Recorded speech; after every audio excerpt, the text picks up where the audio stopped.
Sur la prédation, on était satisfait parce qu'on avait pu faire bouger les lignes, notamment on a doublé le plafond de prélèvement de 45 à 90 loups, voire même à 100 loups, et nous avions obtenu des moyens supplémentaires, alors pas comme on l'aurait souhaité, mais notamment auprès des lieutenants de louveterie, la possibilité d'utiliser les armes à visée nocturne, des armes redoutables qui permettent de prélever de manière très très efficace les loups. Et malgré tout ce que nous avons obtenu, le plafond a été atteint très rapidement puisque la population est hors de contrôle. Donc en 2019, fin août, nous étions, en termes de nombre de prélèvements, nous avions atteint le doublement du plafond. L'administration a d'ailleurs, malheureusement et contre notre avis, supprimé certains moyens extrêmement efficaces.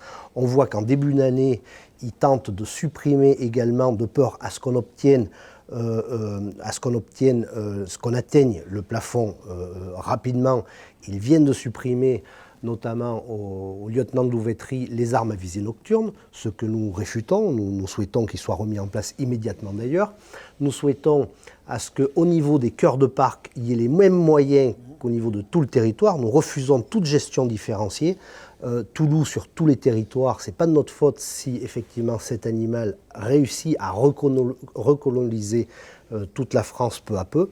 Donc là-dessus, le combat continue. Nous avons obtenu le doublement du plafond. Nous souhaitons encore une fois qu'il y ait zéro attaque et faire en sorte que tous les moyens soient donnés en termes de protection aux éleveurs et puis sortir de la Convention de Berne, en tout cas la faire évoluer de manière à ce que cette espèce ne soit plus protégée parce que malheureusement elle s'étend sur tout le territoire et ça pose des problèmes à tout le pastoralisme et on ne peut pas laisser cette situation comme ça. L'ours, comme si on avait besoin de cet animal, provoque des dégâts considérables dans les Pyrénées.